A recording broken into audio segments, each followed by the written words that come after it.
Assalamualaikum warahmatullahi wabarakatuh. Saya Fatimah Trisha binti Fazila yang bernama menteri di 2022-110-2602 akan membentangkan tajuk saya mengenai hormon, senaman dan latihan.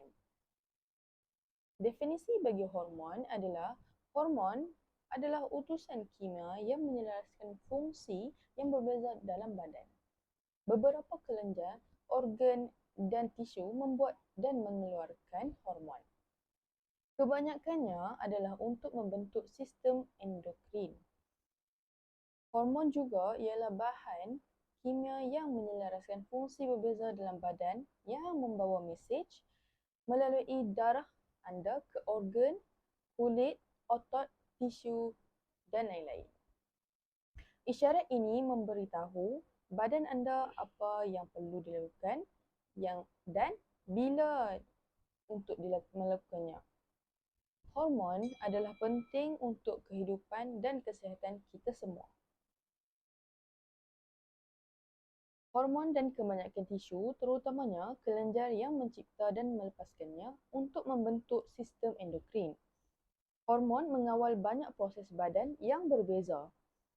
Antaranya ialah homeostasis, iaitu keseimbangan dalaman yang berterusan, seperti tekanan darah, peraturan gula darah, cecair, keseimbangan elektrolit dan suhu badan. Antara contoh lain juga ialah mengawal pertumbuhan dan perkembangan, fungsi seksual, pembiakan, kitaran tidur bangun tidur dan emosi. Dengan itu, sedikit sebanyak perubahan kecil dalam badan boleh menyebabkan perubahan ketara pada badan dan membawa kepada keadaan tertentu yang memerlukan rawatan perubatan. Okey, bagi definisi senaman ialah senaman adalah satu bentuk aktiviti fizikal atau riadah yang selalunya dilakukan dalam jangka masa tertentu berulang kali yang bertujuan untuk meningkatkan tahap kecergasan dan kesihatan, manakala latihan lebih sesuai bagi golongan atlet melakukan aktiviti fizikal untuk mencapai tahap prestasi yang maksimum dengan memfokuskan keperluan spesifik sukan. Okey, kita berbalik pada hormon. Yang manakah kelenjar menghasilkan hormon?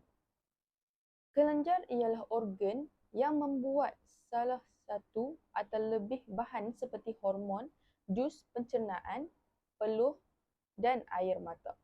Kelenjar endokrin melepaskan hormon terus ke dalam aliran darah.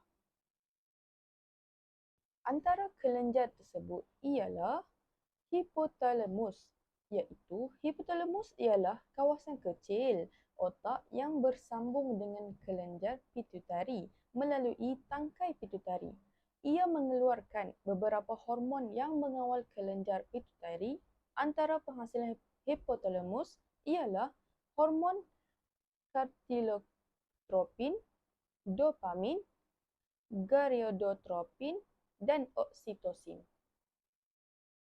Seterusnya ialah kelenjar pituitari. Kelenjar pituitari adalah kelenjar sebesar kacang di pangkal otak, di belakang batang hidung dan betul-betul di bawah hipotalamus.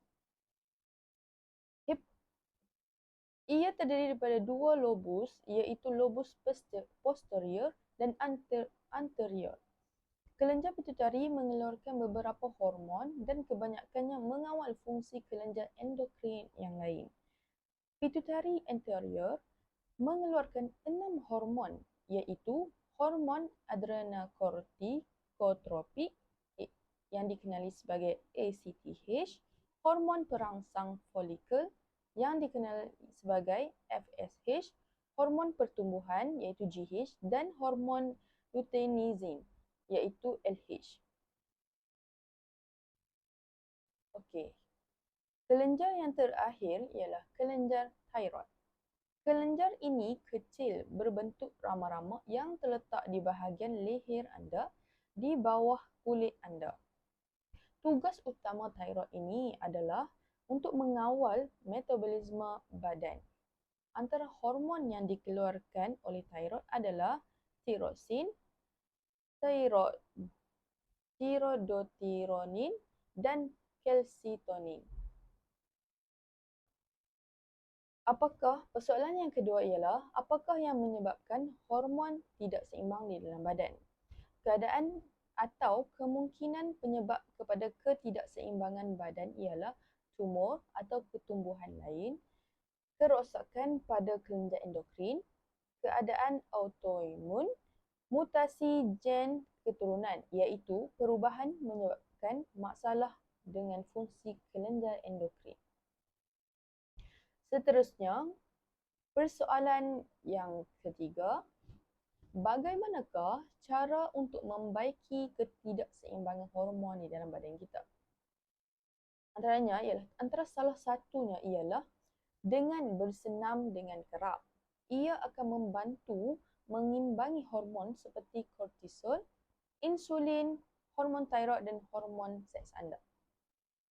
Cara lain ialah dengan menggunakan kaedah latihan HIIT, iaitu latihan selang intensi tinggi. HIIT ialah gaya senaman yang mantap dengan tempoh rehat yang singkat.